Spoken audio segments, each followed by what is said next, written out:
Hi, this is State Senator Ed Kennedy, and I'd like to welcome you today to the 8th edition of the Beacon Hill Buzz.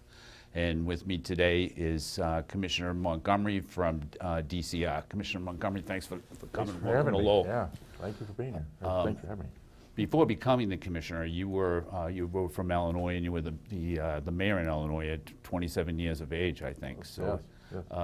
Could you tell me a little bit about that? What made you run for mayor, and how long did you stay there? Interesting. Yeah, Taylorville, Illinois, my hometown in central Illinois. I was 27 years old at the time. I had worked on my first political campaign when I was 15 years old.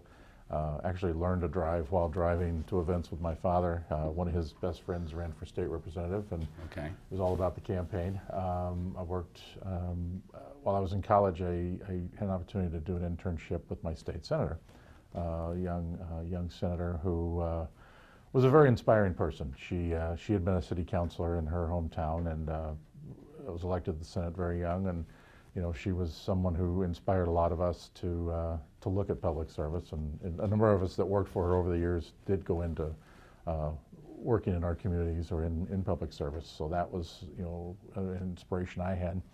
After graduation, I worked for my state representative, my congressman, and the opportunity arose to run for re-election. It was an open seat, and I ran, and just ran on a positive platform of doing great things for the city. And I was fortunate that the voters agreed with me, and I was elected and served 8 years.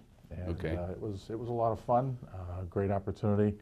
I don't think there's any opportunity that matches serving your local community as far as if you really want to have an impact. Right. So, I always say if you want to change the world, go home and run for city council or mayor, because you can have that impact at that level. And being the mayor is a great job. It is a great job. Yes, it is. So how did you end up coming to Massachusetts? What brought you to Massachusetts? Well, I served 2 terms, and then came out to the Kennedy School at Harvard, and just had the opportunity, came to the state and local program, and while I was here, they talked to me about doing the mid-career program, the mid-career master's program. So my wife and I moved our 4 children out here, and intended to be a year, but it was a terrific experience. And after graduation, I had the opportunity to go to work for the city of Boston EMS. I served 7 years there as their director of administration and finance, and after a short stint in the public sector, I ended up over at DCR. Okay. Could you give an overview of DCR and what they do and just why it's important to the people in the Commonwealth? Certainly. And one thing I think a lot of folks don't realize is, is the vast holdings that DCR has. I mean, we are the largest landowner, the largest landowner on behalf of the Commonwealth. We have care and control and responsibility for over 450,000 acres. I mean, we have beaches, we have rinks, we have pools, we have state forests, we have dams, we have small dams, out in the Commonwealth. We also have the large Charles River Dam and Amelia Earhart dams in the city of Boston. We have the watershed, the Quabbin, Wachusett, the water, the water supply for nearly 3 million people, is within land that DCR controls, and with the state forests, the forest fire management, et cetera. It's a lot of responsibility that we have, and a lot of things that really impact a lot of people. We're in, I believe, 300 of the 351 towns and cities. We're in 300 of them. Okay. Yeah. And so in this area, you have Walden Pond. Yes. And you have the Vandenberg Esplanade in Lowell, and I think headquarters in downtown Lowell in the MAC building. Correct. But what other facilities do you have that people in this area could take advantage of that would be recreational or? One big one is the Lowell Drake at Tinsboro State Forest. Nearby. That's I believe a 1,000-acre facility. Lots of opportunities there as far as. This time of year, if we have a little more snow, I mean, you could do cross-country skiing. There's in the summertime and better weather, there's hiking, there's fishing, boating, swimming, et cetera. A lot of opportunities to get out into nature and enjoy it. It's a great facility. Not too far down the road is Great Brook Farm in Carlisle. Yes. That's a very interesting place. My mother grew up on a dairy farm, so I mean, if you want to see a dairy operation, it's really an interesting, an educational opportunity. It's a great place. You know, a lot of kids probably haven't grown up on dairy farms anymore, but it's an opportunity to see, you know, where does the milk come from, and it's a very, you know, modern operation that is very interesting. I like the fact that there's also an ice cream shop on site, you know, Right. so you can get some pretty darn good ice Yeah. cream. In that facility, that park, there are also some structures that date back to the 17th and 18th century, you know, the Right. foundations and such. So, I mean, there's some solid history there as well. You know, if you want to take a little bit more of a drive, the Mohawk Trail State Forest is just to the west. That is an amazing place as far as scenery, as far as hiking, as far as just getting out. And it's you know, that's a little further away, but it's a good trip to go see. Okay. And I imagine, you know, being the largest landowner in the Commonwealth, or the land the Commonwealth has, I would imagine that you spend a lot of time outside of the office in Boston and out in the different regions. Is that correct? Not as much as I'd like, but I Yeah. do. Yeah, it gives me the opportunity. As I said, we're in so many communities and so many areas. It's a great opportunity to get out and to see things. I mean, you know, being here in Lowell today, I'm going to see a couple of our facilities while I'm here in town, and you know, it's great to get out and to see the folks, meet our staff, meet the local officials, and to see the folks who are enjoying those properties. Okay. And what do people need to know about visiting the state parks? Are they all? I mean, you know, check the website. That's the big thing. The calendar of events. You know, find out if, you know, events are going on. You know, some are seasonal in terms of staffing. You know, so that's an important thing to know. But most of our visitor centers, interpretive centers, events are year round, or you know, a good chunk of the year. We do first day hikes on New Year's Day. Those are an opportunity in the wintertime to get out. We have Park Serve Day, you know, coming up in April. It's one thing to look at is to get a park pass, you know, $60, you know, a one-time annual fee, covers the parking costs at almost all of our facilities. That's a pretty good deal. Yes. If you're a senior, it's an even better deal. If you're a senior citizen, it's a lifetime $10, one-time fee. Okay. That's a great opportunity. Yeah. And those are important things, and just, you know, check the website and get out, see what's there. Okay. And the first day hike is, that's something that would be of interesting to me. I didn't realize you did that. But Yeah. how does that work, and where do you do that? We have a number of sites. I want to say about 24 sites throughout the state. You know, some of them are more historic in nature. Some of them are, you know, out in you know, climbing the trails, et cetera, weather permitting. You know, clearly on January 1st.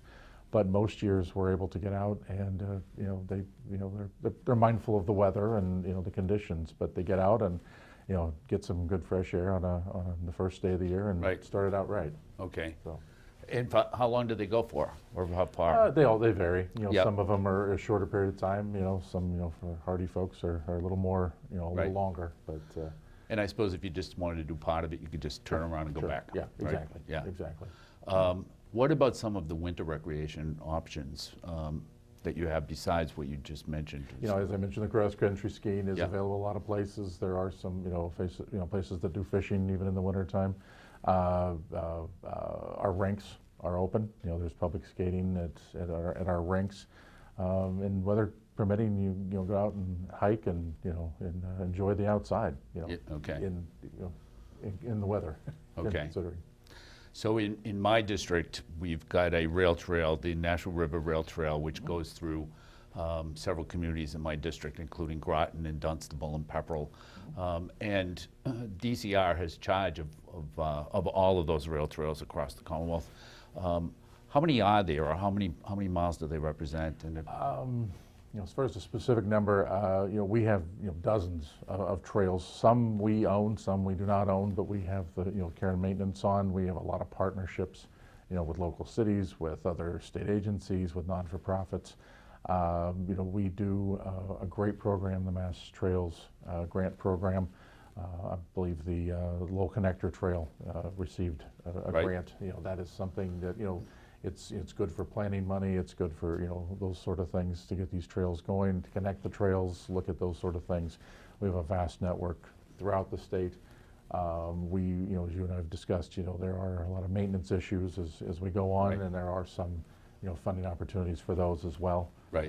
Not just building the trails, but maintaining the trails. Right. And, so there's, a lot of good programs out there, and we work with a lot of partners to make those possible. Okay, last year those grants were all given out in Lowell. I don't know if you knew that, but they had everybody come to Lowell and they gave the Yeah. grants out in Lowell, Yeah. which That's was great. good for Yeah. me. Yeah, absolutely. Yeah, we try to get out and and do those sort of things because I often say our state the offices are in downtown Boston, but there's so much more of Massachusetts. Right. We need to get out, all of us, to see what there is to see. Yeah, Enjoy. the Nashua River Rail Trail, which is very popular in the area, and I'm sure all the rail trails have become Yes. increasingly more popular as time goes on. But it is about 20 years old now, and is they don't last forever. They need to be maintained. do. And Yes, they do. I would imagine that resources are hard to come by to maintain those over the long term, but I guess that's something that you probably look at, and the It is legislature something- will yeah. have to look at It's going like our into the future. parkways, in the Boston, region, we have care and control ownership of a number of parkways. It's the same thing. Those require constant maintenance and, upkeep, and the rail trails are no different. Right. Yeah, and, we use our resources, very well to not only do the construction, but as well as the maintenance. Okay. Yeah. What are some of the challenges for maintaining public spaces, not just the rail trails, but the parks and so forth? I mean, there must be a lot, right? There's a lot, that goes and that's involved the with challenge, is that. there's just a lot. Yeah. But we've created a lot of partnerships, again, with municipalities. We have a vast Friends network. A lot of our facilities have Friends groups, a lot of volunteers. I mentioned Park Serve Day, events like that where we bring people in, we partner with folks to do projects, to maintain our spaces. And I think, given the vast amount that's there, I think we do a pretty good job. But we're doing the best, for the folks, and working with everybody we can to maximize those dollars and those improve those spaces. Right. I think, and you and I discussed this earlier, over the past 10 years or so, you've lost quite a number, about 600 employees, right? From a staff of about 1,500 down to 900. Yeah, once upon a time, the agency was much larger, but at the same time, I feel that the staff we have is very dedicated. Does a lot of good work out there, and I as I said, the partnerships are the key. We do Yeah. a lot of great things. We have a lot of seasonal employees as well, and that's, I think, a good thing that we have, that unlike a lot of agencies, is we do have a much larger force when in season, as it were. Right. Our rinks and pools are seasonal, our parks largely seasonal. So we bring a lot of people in. We hire a number of lifeguards every year, and that is becoming more of a challenge. I think with Right. as well as everyone. And that if a person is interested in being a lifeguard, I would encourage them to reach out, and we'd love to talk to them. Okay. But we're able to do a lot of things with the folks we have and the partnerships we have. Lifeguards, usually the stereotype of a lifeguard is a younger person. But I'm wondering if there might be some retired people that would be interested in that as a part-time job. It just would be another Yeah. Pool of people that you Certainly, might but want to take a look at. Interestingly, we actually have been looking at opportunities like that. Yeah, Yeah, okay. because students have to go back to school, and the pool season doesn't necessarily coincide with when folks have to go back to school. Right. And whereas a retiree would have more flexibility. So that is one thing we've looked into and certainly may pursue. Are there ways that the public could help in maintaining some of the recreational spaces that we have, aside from not littering? That's the big thing, yeah. What you carry in, please carry out, is a huge thing. Use the receptacles when they're available. But volunteer, the Park Serve Day, as I've mentioned a couple times, is a great opportunity to get out and work with volunteers and staff and those Friends groups to make improvements in the parks. Just be active, use the spaces, be respectful of the spaces, talk to your local Friends group, get involved with them, work with us, and I'll put the plug in again. If you're interested in being a lifeguard, that's it's a great opportunity as well. Not me, but I may know some But people. you may know some folks, exactly. Where can people go to find out more about what DCR offers in terms of programs and offerings? I'm assuming that there's a website. There's a website. It's mass.gov/DCR. You can also follow us on Instagram and Twitter. There's a lot of good updates there, and and other social media. But those are the best places to find out what's going on and to be in touch with what we're doing. Okay. So, Commissioner, there are several different kinds of permits that you can get from DCR, right? Could you speak about that? Sure. They fall into three categories. First one, of course, is the construction access permit. If you're going to be doing any kind of construction, be it a public entity, a utility company, a private individual, if you're going to be doing any construction that involves anything access to DCR property, you would have to have a construction access permit, and we have a division in our engineering team that issue those permits and monitor those. The second type would be a long-term permit or lease, and that's if like our rinks are the main areas there. We have high ground, fire towers, and other high land areas. I mean, we own most of the mountains out in western Massachusetts. I mean, those are popular places for towers, for cell coverage, for et cetera. So those would be a long-term lease and permit. We have cottages. We have other entities that use DCR property for a longer term. Okay. A permit is up for so many years. A lease is for many more years. So the rinks would be the ones that most people would be familiar with, that sort of thing. And then the third are special events, special use permits.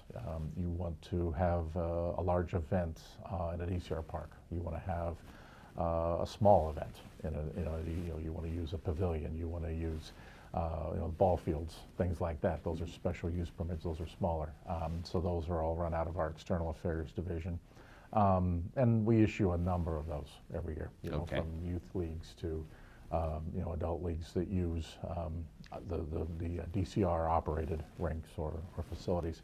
So those are the three areas.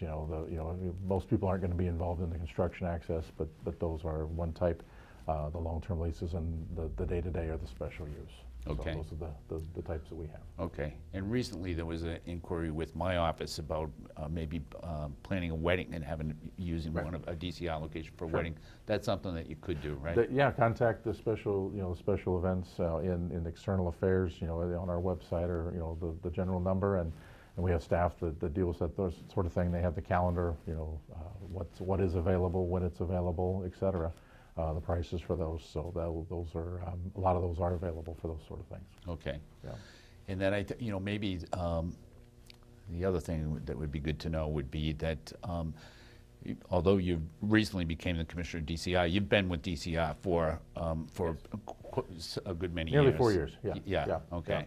So in what capacity were you before you became the commissioner? I was the director of administration and finance, and ran all of the financial side. We are almost a $300 million enterprise between the operating budget, the capital budget, the trust funds that we utilize, federal funds, the forestry, and some of the dam divisions receive a number of federal grants. Manage all of those. We work with the IT division with as far as our facilities.